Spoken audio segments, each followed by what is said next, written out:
দেখছেন সবার খবর, সবার নজর, বার্তা এক নজর। ত্রিবেণীতে প্রচার করলেন সপ্তগ্রামে সিপিআইএম প্রার্থী। হুগলি জেলার সপ্তগ্রাম বিধানসভা কেন্দ্রে সিপিআইএম প্রার্থী ও আইনজীবী অনির্বাণ সরকার এদিন বাঁশবেড়িয়া পৌরসভার 15 নম্বর ওয়ার্ডে বিভিন্ন এলাকায় প্রচার করলেন। ত্রিবেণী 1 নম্বর রেলগেট থেকে দলীয় কর্মীদের সঙ্গে নিয়ে পায়ে হেঁটে প্রচার শুরু করেন এবং এদিন পাড়ায় ঘুরে তিনি কোথাও হাত জোর করে, কোথাও আবার হাত নেড়ে অভিনন্দন জানালেন। তবে তিনি জেতার জন্য আশাবাদী। তিনি বলেন যে মানুষের ভালো সাড়া আছে, আমরা ক্ষমতায় আসলে প্রথমে স্বাস্থ্য, শিক্ষা, শিল্পের দিকে আগে নজর দেবো। আরও কি বলছেন আমরা শুনবো। হুগলি ত্রিবেণী থেকে রাজেশ দেবনাথ, বার্তা এক নজর। একদম প্রচারে কি বলবেন? প্রচার বলতে আমরা তো সারাদিন রাতই প্রচারের মধ্যে আছি। সারা বাংলা জুড়ে হচ্ছে যে লাল ঝড় উঠেছে, তার মধ্যে সপ্তগ্রামেও লাল ঝড়। আর ত্রিবেণী অঞ্চল, যে অঞ্চলে আজকে আমরা প্রচার করছি, এখন 15 নম্বর ওয়ার্ড, এটা তো হচ্ছে বামপন্থীদের মাটি ছিল, খাঁটি এবং মাটি। এই যে এই কলোনি, আমাদের যে রেলগেট কলোনি, এই কলোনি যখন তৈরি হয়েছে তখন তো হচ্ছে বামপন্থীরা বিল সুজের মতো আগলে রেখেছে এদেরকে। সে তৎকালীন সময় থেকে এনারা সকলে আমাদের সাথে আছেন এবং তাদের যে উত্তরসূরিরা এখন হয়েছেন তারাও আমাদের সাথে আছেন। তারা আমাদের স্বতঃস্ফূর্তভাবে হচ্ছে আমরা এই প্রচারের মধ্যে দিয়ে আমরা যাচ্ছি। নমিনেশন, মানুষের চোখ মুখ দেখুন খালি। নমিনেশনের দিন আপনার প্রাক্তন বিধায়কের সঙ্গে কথা হয়েছে, কি পরামর্শ নিলেন?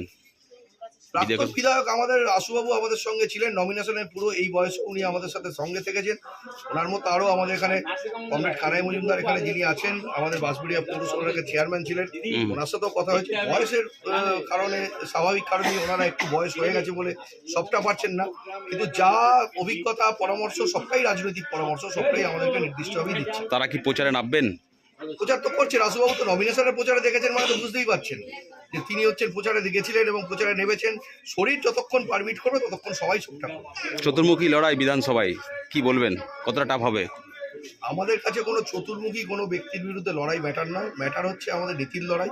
আমরা হচ্ছি সামগ্রিকভাবে হচ্ছে আমাদের যে রাজনৈতিক কথাগুলো মানুষের মধ্যে নিয়ে যাচ্ছি, তার মূল হচ্ছে শিক্ষা, স্বাস্থ্য, মহিলাদের নিরাপত্তা, বেকারদের হাতে কাজ এবং হচ্ছে দুর্নীতি মুক্ত প্রশাসন। এই 4-5টা পয়েন্ট হচ্ছে আমাদের মূল। এবং তার সঙ্গে হচ্ছে কৃষকের ক্ষেত্রে হচ্ছে কৃষি পণ্যের দামকে হচ্ছে মূল্য দিতে হবে, শ্রমিকদের শ্রম কোড যা লাগু হয়েছে তার থেকে বার করে আনতে হবে। এই সমগ্র বিষয় নিয়ে আমরা রাজনৈতিক কথা নিয়ে মানুষের কাছে যাচ্ছি এবং অন্য রাজনৈতিক দলের মানুষেরা তাদের রাজনৈতিক যা যা প্রচার করার প্রচার করবেন। তা আমাদের এই যে প্রচার, এই যে কথাবার্তা মানুষ হচ্ছে অন্তর থেকে গ্রহণ করছে। জেতার জন্য কতটা আশাবাদী? জিতলে কি করবেন প্রথম কাজ? নিরাশাবাদী বলে কোনো কথা আমাদের ডিকশনারিতে নেই। যিনি এখানকার তৃণমূলের, তিনি তো ফুটবলার, উনি বলছেন আমাদের খেলা শেষ, 4 তারিখে রেজাল্ট বেরাবে। তাহলে ওয়েট করা হোক রেজাল্ট অবধি। খেলা তো 90 মিনিটের। উনি যেহেতু এই বিষয়ে পারদর্শী, তাহলে ওই পারদর্শিতার বিষয় যেহেতু আছে সেটাকে রেখেই, মাথায় রেখেই আমরা বলছি খেলাটা 90 মিনিটের হয়। 90 মিনিটের মধ্যে কতক্ষণ খেলা হয়েছে? আজকে তো 6 তারিখ, 29 তারিখে ভোট, 4 তারিখে রেজাল্ট। তাহলে 90 মিনিট ম্যাচটা হোক আগে, ম্যাচটা দেখার পর তারপর মনে হয় দেখা যাবে।